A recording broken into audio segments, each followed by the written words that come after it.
ये भी बताइएगा, अरूब जतोई के हवाले से कल ज़मानत जो है उनकी लगी हुई है, क्या खबरें ये आ रही हैं कि जी फयाज़ अहमद साहब उनके वकील हैं? नहीं नहीं नहीं नहीं, मैं तो ऐसे जैसे किसी कोई मुजाहिद होता है ना, अच्छा। बतौर मुजाहिद उनके साथ हूँ। मुझे और किसी किस्म का कोई लालच नहीं है। वो अभी उन्होंने अपना वो डिसाइड करेंगे कि उसमें कौन सा, फिल वक्त मेरा उसमें वकालतनामा नहीं है। मतलब कल आप नहीं पेश होंगे? नहीं, बेल में मेरा वकालतनामा उसमें नहीं है। वो अपनी मर्जी से कोई अगर कोई करना चाहें, वो अभी डिसाइड कर रहे हैं, वो देखते हैं कौन सा नाम सामने आता है। अच्छा फयाज भाई, आपने पटिशन पढ़ी जो लाहौर हाई कोर्ट में डकी के हवाले से, ज़मानत के हवाले से दायर हुई है, उसमें एक स्पेसिफिक एक गलती जो है वो निकाली गई सहाफ़ी की जानिब से कि जिसमें रिमांड के हवाले से बताया गया कि 10 दिन का रिमांड है, लेकिन हमने सारा केस कवर किया, टोटल रिमांड जो था वो 22 दिन का था। तो इस तरह की जो मिस्टेक्स जो हैं वो आगे इनको नुकसान देती हैं जो क्लाइंट होता है। यार ये वैसे मेरे वकील भाई हैं, मेरे लिए मोहतरम है, इस केस को लेके चल रहे हैं। मैं यहाँ पे अब क्या बात करूँ, लेकिन ये काबिल अफसोस चीज़ है। एक इतना हाई प्रोफाइल केस है, उसके आप फैक्ट्स तो सही लिखने चाहिए और वकील को ये सारी चीज़ें स्कैन करनी चाहिए। अब देखें, हम इस केस में वकील नहीं है, मैं कोई तारीफ़ नहीं कर रहा, आप लोग एज ए जर्नलिस्ट इसको लेके चल रहे हैं, लेकिन ये केस मीडिया पे इतना ज़्यादा रिपोर्ट हो चुका है कि इसके बहुत सारे फैक्ट्स एंड सर्कमस्टांसेस हमारी फिंगर टिप्स में हैं। बिल्कुल ऐसे ही है। जैसे आप देखें कि हर बंदे को पता है 22 दिन का रिमांड, ठीक है। अब ऐसी जो गलती है ना, वो एक वकील के लिए बड़ी मजूब है।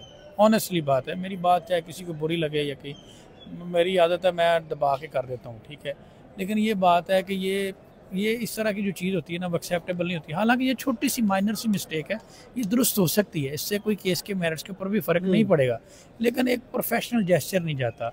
इतने हाई प्रोफाइल केस में आप वकील हैं, आपके ऊपर रिस्पॉन्सिबिलिटी है। अब मुझे आप बताएं कि ये तो इतना केस मीडिया पे रिपोर्ट हुआ है, बच्चे को पता है डकी की डेट ऑफ अरेस्ट क्या है, वो मैं बता रहे थे 17 अगस्त, ठीक है। ऐसे ही है। वो यार मीडिया के आप जैसे लोग बता रहे हो यार 17 अगस्त, ठीक है, इतने दिन हो गए। मैंने एक दिन एक वीडियो बनाई कि मोर देन 60 डेज हुए, मुझे किसी ने बता दिया फयाज भाई 64 दिन हो गए। क्या बात है, आप अंदाजा करें, फिंगर टिप्स पे है। मीडिया के किसी दोस्त ने बता दिया। और जो एक वकील इस केस को लेके चल रहा है, मैं इसमें कोई लगी लिपटी वाली बात नहीं करूंगा, उसकी ये फिंगर जब तक उसको केस के उसको रटे नहीं होंगे, भाई अदालत में केस कैसे प्रेजेंट करेंगे। अच्छा फयाज भाई, मेरा सवाल डकी के हवाले से है। लास्ट हेयरिंग के ऊपर आप भी उनकी भी मौजूद था, उनका भाई भी मौजूद था। क्या उनके एक्सप्रेशन से पहले की निस्बत कितनी बेहतरी आई है या उसी तरह थे, क्या आपने देखा? देखें, वो बड़े कॉन्फिडेंट नज़र आए इस बार, और जहाँ तक मैंने उनको देखा है, उन्होंने कहा जी हम पूरा मुकाबला करेंगे, हमने कश्तियाँ जला दी हैं। मुझे ऐसा लगा कि डकी की fैमिली ने सोच लिया है कि लंबी है गम की शाम, मगर शाम ही तो है। उन्होंने अपना चीज़ों को फेस किया बड़ी बहादुरी के साथ। और ख़ास तौर पे ये जो करप्शन का केस है, इस हवाले से जो बात हुई है ना, उन्होंने कहा कि वो इसके ऊपर पूरा अपना स्टेटमेंट भी रिकॉर्ड करवाएंगी और इसको पूरा परसू करेंगी। और एक चीज़ यार बड़ी सरप्राइज़ इसमें नातिक सामने आई कि $3,26,400 जो है, $420, हाँ, वो शो किए गए हैं रिकवरी मेमो में, केस प्रॉपर्टी के तौर पर रिकवरी शो कर दी। अदालत में उसका रिकवरी मेमो भी जमा करवा दिया गया, फ़र्द मकबूजगी भी कर दी गई। अब ये एक ऐसा मैटर होता है कि अदालत किसी टाइम ऑर्डर कर सकती है, भाई केस प्रॉपर्टी को अदालत में लेकर आओ, ठीक है। मैं इस शेर बबर की बहादुरी पे बड़ा ही हैरान हुआ यार कि केस प्रॉपर्टी को अपने पर्सनल अकाउंट में ट्रांसफ़र कर लिया। यार ये जो स्टेप था ना, मैं कहता हूँ कि क्या ही बात है। सर ये टोटल अमाउंट आपको पता है 9 करोड़ के करीब बनती है। ओ यार 50 करोड़ भी हो, ठीक है, एक केस प्रॉपर्टी आप अदालत में उसको फ्रीज कर रहे हैं, बाद में आपने अपने अकाउंट में दीदा दिलेरी और जहालत की इंतहा नहीं है। मैं कहता हूँ कि ये तो यार मैंने फर्स्ट टाइम देखा है कि एक इन्वेस्टिगेशन ऑफिसर जो है, उसने वो केस प्रॉपर्टी अपने अकाउंट में ट्रांसफ़र कर ली। इससे बड़ा प्रोफेशनल मिसकंडक्ट क्या होगा, इससे बड़ी बददियानती क्या होगी। और इसने हमारे पूरे सिस्टम को एक्सपोज करके रख दिया। ये क्या जादू नहीं है कि ये अमाउंट डकी से बरामद हुई थी, लेकिन बरामद अब शहर रियासत से हो रही है? ये तो हम देखते थे पहले, और इसी अमाउंट के ऊपर डकी की जमानत खारिज हुई थी, आपको पता है, सेशन कोर्ट में। भाई वही तो मैं कह रहा हूँ। और ये दिलेरी चेक करें कि कोई अदालत का खौफ नहीं है, कोई किसी कानून का कोई खौफ नहीं है। ये कोई जंगल का राज है यार कि आप केस प्रॉपर्टी को किधर मर्जी इधर उधर कर दें, उसके ऊपर केस डिसाइड होना है, सारी जजमेंट आनी है यार उस केस के ऊपर, जो आपकी मेन रिकवरी उसको ही आपने इधर उधर कर दिया। तो ये तो जो इन्वेस्टिगेशन ऑफिसर है, इसको 21 तोपों की सलामी है, इतना बड़ा कारनामा इसने सर अंजाम दिया। मैं ये तो सुनता था कि एंटी कार लिफ्टिंग के केस हम देखते थे कि किसी बंदे की कोई टेम्पर्ड गाड़ी पकड़ी यार, वो आईओ खुद इस्तेमाल कर रहा है, ठीक है, वो जनाब खुद चला रहा है, उसमें से बैटरियाँ निकाल ली। ये तो मैंने सोचा था, देखा था, ये मैंने पहली दफ़ा देखा है कि एक इलेक्ट्रॉनिक ट्रांजैक्शन ही अपने अकाउंट में कर ली यार। अच्छा, ऐसी कोई अंधेर नगरी कोई पूछने वाला ही नहीं है। तो ये इस तरह की चीज़ें जो सामने आई हैं, ये इसने पूरे सिस्टम को एक्सपोज कर दिया है। और यही वजह है कि इस वक्त वो लोग जो खुद को फ़िरौन बने बैठे थे और पता नहीं क्या समझते थे, आज अदालतों में वो आपके सामने क्या हालत होती है, वो फेस नहीं कर पा रहे होते किसी को। मैं इस वक्त मरे हुए को क्या मारना है, मैं इनके हवाले से यही करूँगा कि बस अल्लाह की लाठी बड़ी बेआवाज़ है, अल्लाह रहम करे, अल्लाह बस इनको हिदायत दे, मैं इस पर कुछ नहीं कह सकता। लेकिन ये है कि इस केस ने बहुत सारी चीज़ों को एक्सपोज किया और पूरा का पूरा अब एक NCCA के इदारे में 8 बंदे करप्ट निकल आए। हाँ जी, 7 बंदे और एक प्राइवेट गवाह, पीछे रह क्या गया। और अभी कहा यह जा रहा है कि 10-12 और हैं, तो पूरे का पूरा तो इदारा निकल आया, पीछे आपका क्या रहेगा, DG आपका चेंज हो गया, तो क्या इदारे की यार क्रेडिबिलिटी रहेगी। शुरू में आपको पता होगा जब आप और मैं बात किया करते थे तो हम ये कहते थे कि ये इन्वेस्टिगेशन टीम ये चीज़ें साबित नहीं कर सकेगी, ये कंट्री हेड और जितनी बड़ी बातें की जा रही हैं, इससे इदारे की क्या क्रेडिबिलिटी रह जाएगी। और इदारे की क्रेडिबिलिटी का तो बेड़ा गर्क ही कर दिया, ठीक है। तो ऐसी सूरत हाल में तो जहाँ तक मैंने डकी की जो आपका सवाल था, फैमिली को देखा, वो पूरा भाई नज़र आए हैं कि इसको वो परसू करेंगे। अच्छा, मुझे एक और चीज़ बताइएगा डकी के हवाले से। उनके जो दोस्त थे बाबा ओपी, असद नदीम, उनकी अहलिया और एक मैनेजर, पहले तो कहा गया कि वो तकरीबन 10-12 साल से मैनेजर है, बाद में पता चला वो 3 महीने की सैलरी लिया उस बेचारे ने। उस हवाले से बताइएगा कि अदालत में क्या हुआ, कॉपियाँ तकसीम हो गई हैं चालान की, कब होंगी और अगली पेशी पे फर्द जुर्म आयद होने जा रही है, इस हवाले से भी सारी चीज़ें बताइएगा। देखिए हाँ, सुबहान की हद तक तो मैं लीगली भी उसको ऑफिशियली लेके चल रहा हूँ। अच्छा, उस केस को सुबहान की हद तक मैंने पावर ऑफ अटॉर्नी दिया है और इंशाल्लाह इन फ्यूचर उस ट्रायल में कुछ दोस्त और भी हैं, उनके साथ मैं भी उसको ऑफिशियली लेकर चल रहा हूँ।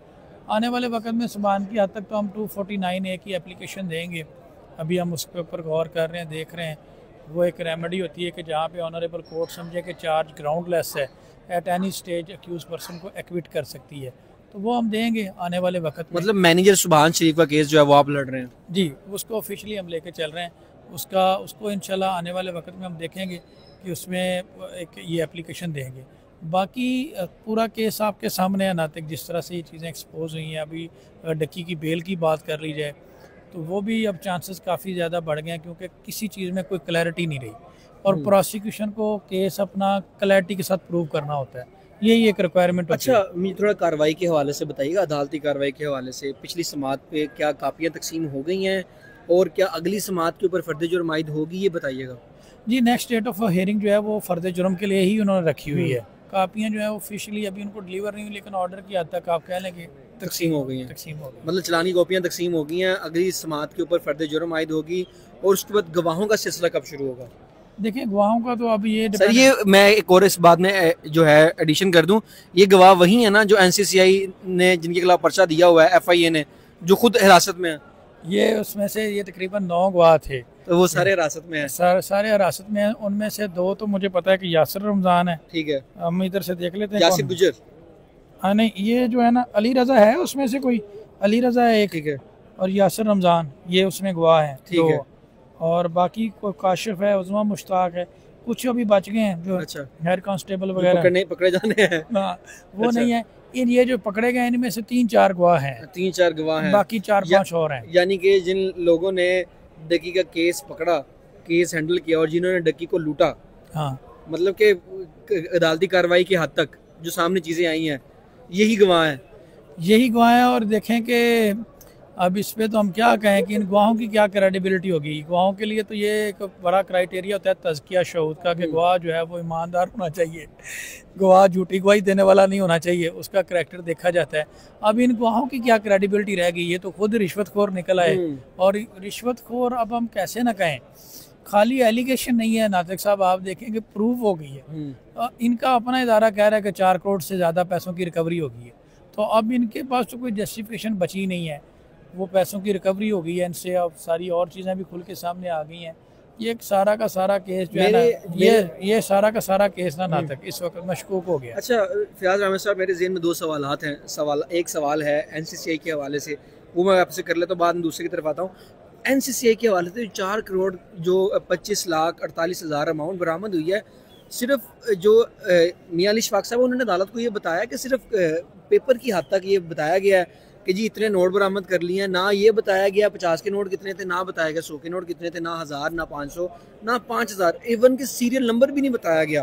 तो क्या लगता है कि इन फ्यूचर बताया जाएगा या इससे केस NCCI का वीक होगा?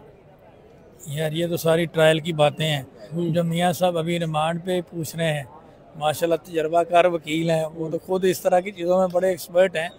आहिस्ता आहिस्ता उनको नोट दिखाएंगे, भी सारी चीज़ें दिखाएंगे, कहाँ से कैसे ट्रांसफ़र हुए हैं। अच्छा। नोटों का कलर भी दिखाएंगे, सीरियल नंबर भी दिखाएंगे, ये भी दिखाएंगे कि डॉलर थे कि पाकिस्तानी है। थोड़ा वेट करें, अगर उन्होंने रिकवरी शो की है तो रिकवरी इन्वेस्टिगेशन टीम ने अदालत में प्रूव भी करनी है, ये तो उनके ऊपर रिस्पॉन्सिबिलिटी है। और जो इतने दावे से कह रहे हैं कि हमने 4 करोड़ पे ऑफिशियली लिख के दे दिया है, कर लिया है, तो वो प्रूव भी करेंगे भाई। फयाज अहमद साहब, मेरा आखिरी